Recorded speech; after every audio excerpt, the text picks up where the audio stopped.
लोकसभा चुनाव में टिकट को लेकर कांग्रेस और जयस में तल्खी बढ़ गई है।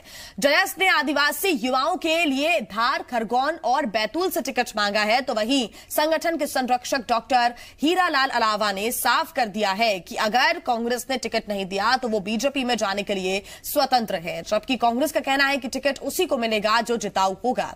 वहीं बीजेपी ने भी इशारों में इस बात के संकेत दे दिए हैं कि वो जयस को अपने साथ जोड़ सकती है।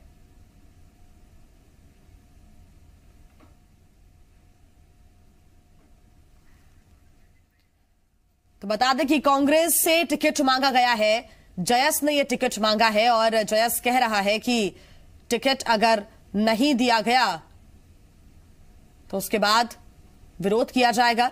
लेकिन कहीं ना कहीं बीजेपी ने भी इशारों में इस बात के संकेत दे दिए हैं कि अगर जयस हमारे पास आता है तो हम जयस को अपने साथ जोड़ सकते हैं। साथ ही जयस की तरफ से साफ कर दिया गया कि अगर कांग्रेस ने टिकट नहीं दिया तो वो बीजेपी में जाने के लिए स्वतंत्र है। कांग्रेस का कहना है कि टिकट उसी को मिलेगा जो जिताऊ कैंडिडेट होगा और उसी को टिकट दिया जाएगा। लेकिन अब लोकसभा चुनावों के टिकट वितरण में कहीं ना कहीं खींचतान देखने को मिल रही है। कांग्रेस और जयस में तल्खी बढ़ गई है। जयस ने आदिवासी युवाओं के लिए धार, खरगोन और बैतूल से टिकट की मांग की है। वहीं संगठन के संरक्षक डॉक्टर हीरालाल अलावा ने यह साफ कह दिया है कि अगर कांग्रेस ने टिकट नहीं दिया तो वो बीजेपी में जाने के लिए स्वतंत्र है, जबकि कांग्रेस का कहना है कि टिकट उसी को मिलेगा जो जिताऊ कैंडिडेट होगा।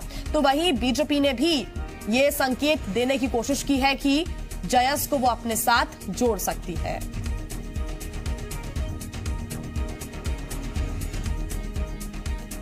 और इसी पर ज्यादा जानकारी के साथ जी मीडिया संवाददाता संदीप भमरकर हमारे साथ जुड़ गए हैं। संदीप, देखिए, कांग्रेस के लिए थोड़ी सी ये पसोपेश की स्थिति जरूर है कि अगर जयस साथ नहीं देगी तो एक विरोध वाला माहौल भी तैयार कर सकती है। जयस के जो युवा हैं वो भी इस तरह का माहौल मध्य प्रदेश में कांग्रेस के खिलाफ भी पैदा कर सकते हैं, और अगर बीजेपी इसका फायदा उठाती है तो अच्छा खासा फायदा यहां पर बीजेपी को भी हो सकता है। बिल्कुल जिया, क्योंकि जयस वो संगठन है जिसके समर्थन की बदौलत ही आदिवासी सीटों पर कांग्रेस को कामयाबी हासिल हुई थी। और एक बार फिर से जयस और कांग्रेस करीब आते दिखाई दे रहे हैं और आदिवासी सीटों पर तालमेल क्या रहा है, कितने जयस के लोगों को सीटें दी जा सकती है, इस बारे में बातचीत चल रही है। लेकिन शुरुआती दौर में ही जिस तरह से डॉक्टर हीरालाल अलावा ने अपने तेवर दिखाए हैं, उससे लग रहा है कि अब जिद पर अड़ आया है जयस। और जयस संगठन जो आदिवासी युवाओं का एक बड़ा संगठन कहा जाता है, उसका आदिवासी सीटों पर प्रभाव है। इन सीटों पर यदि कांग्रेस से मदद नहीं मिली या कांग्रेस ने टिकट नहीं दी जयस आदिवासियों को, तो वो किसी भी दल में जा सकता है और किसी भी दल का समर्थन भी कर सकता है। खुलकर ये बात कही जा रही है, कमलनाथ से भी खुलकर ये बातचीत की जा चुकी है। अब आज ही आदिवासी सीटों पर मुख्यमंत्री कमलनाथ अपने विधायकों के साथ, कांग्रेस के लीडर्स के साथ में मीटिंग करने वाले हैं। यानी इन तीखे तेवरों का जवाब क्या होगा? अलावा को क्या सीधा सीधा जवाब दे दिया जाएगा या कोई बीच का रास्ता निकाल कर जयस आदिवासियों के बारे में कोई टिकट देने पर फैसला किया जाएगा? ये अब फैसला होगा। लेकिन जिन सीटों पर जयस अपनी टिकटें मांग रहा है, अपने युवाओं को टिकट देने की मांग कर रहा है, वहां पर कांग्रेस के ऑलरेडी काफी सारे कैंडिडेट्स हैं जो चुनाव लड़ना चाहते हैं। और ये बड़ा मुश्किल होगा कि कांग्रेस के कैंडिडेट अपनी सीटें जयस आदिवासियों को देने के लिए या जयस संगठन को देने के लिए तैयार हो जाए। तो इसीलिए ये फैसला करना कमलनाथ के लिए काफी मुश्किल होगा। और जयस और कांग्रेस, और संदीप, देखने वाली बात होगी कि क्या फॉर्मूला कांग्रेस यहां पर निकालती है, क्योंकि अगर टिकट नहीं दिया गया तो कांग्रेस के खिलाफ भी माहौल बन सकता है। हालांकि ये संकेत दे दिए गए हैं कि जिताऊ कैंडिडेट को ही टिकट दिया जाएगा और कांग्रेस इस स्थिति में नहीं है कि रिस्क ले सके। आप बने रहिए संदीप हमारे साथ, एक बार फिर सुनाते हैं कि क्या कुछ कहा गया है। सीटें 100% हम जीतेंगे, इस बात का उनको श्योरिटी दिलवाया हमने। और कहा है कि अगर युवाओं को महत्व देंगे, जयस युवाओं को महत्व देंगे, तो जिस प्रकार विधानसभा चुनाव में जयस के कारण सरकार बनाने में भूमिका रही है, वैसे ही लोकसभा चुनाव में भी रहेगी। लेकिन अगर नहीं देंगे तो फिर जयस युवा कहीं ना कहीं बिखरेंगे और उससे कांग्रेस पार्टी को नुकसान होगा। इस बात से उन्हें अवगत करा दिया गया है। जयस ने क्या कहा, उससे कोई लेना देना नहीं। हम आदिवासी वर्ग के भलाई के लिए काम कर रहे हैं। हम आदिवासी सीटों पर योग्य उम्मीदवारों को टिकट देंगे। जयस ने विधानसभा चुनाव में भी हमारा साथ दिया था, इस चुनाव में भी हमारा साथ देगा। कौन लोग हैं, क्या बात कर रहे हैं, किस आधार पर कर रहे हैं, ये सब देखा जाएगा। वो किस परिप्रेक्ष्य।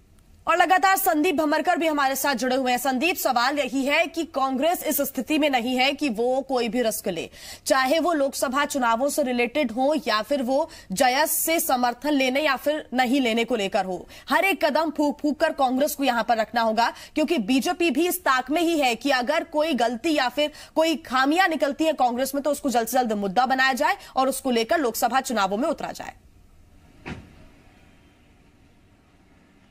बिल्कुल, और मध्य प्रदेश की 29 लोकसभा सीटों में से 6 आदिवासी सीटें हैं और ये वो सीटें हैं जिनमें से केवल एक पर कांग्रेस का कब्जा है लोकसभा के मामले में।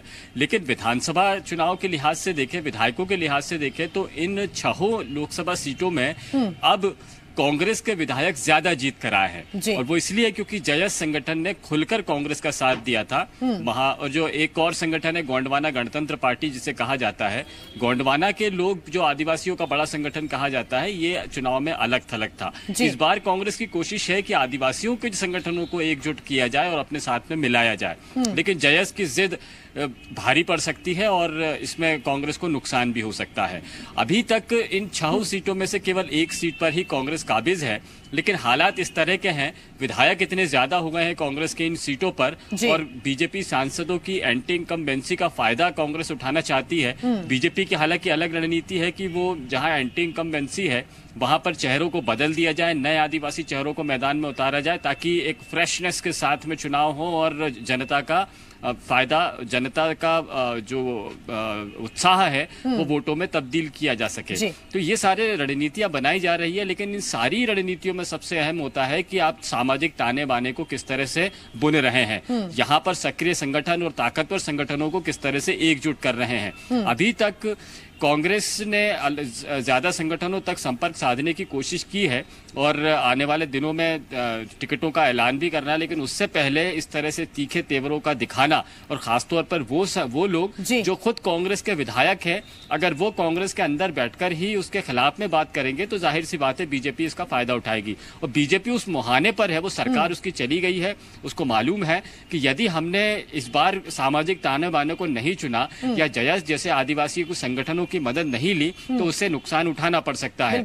और दिल्ली में सरकार हारने को कतई तैयार नहीं है बीजेपी, इसीलिए जो जयस के जो दरक रहा है कांग्रेस से, उसमें यदि बीजेपी को संभावनाएं नजर आएगी तो शायद बीजेपी उसमें भी कोई कसर नहीं छोड़ेगी। और संदीप, बीजेपी को कमजोर नहीं समझना चाहिए। बीजेपी 109 सीटें जीतकर विधानसभा चुनावों में आई, स्थिति मजबूत है, विपक्ष मजबूत है, हर एक मुद्दे को अच्छे से उठा भी रहा है विपक्ष और घेरने की कोशिश भी लगातार की जा रही है। एक तरफ जहां कांग्रेस ये दावेदारी कर रही है कि हम आदिवासियों पर फोकस कर रहे हैं, उनकी जो सुविधाएं हैं मूलभूत उनको पहुंचाने के लिए भी काम कर रहे हैं, दूसरी तरफ रिस्क भी नहीं लेना चाहता है क्योंकि बीजेपी को हटाना है, बीजेपी में जो एक जुड़ाव देखने को मिल रहा है उसको तोड़ना है और लोकसभा चुनावों में बीजेपी को मात देकर कांग्रेस को लोकसभा चुनाव भी फतह करना है।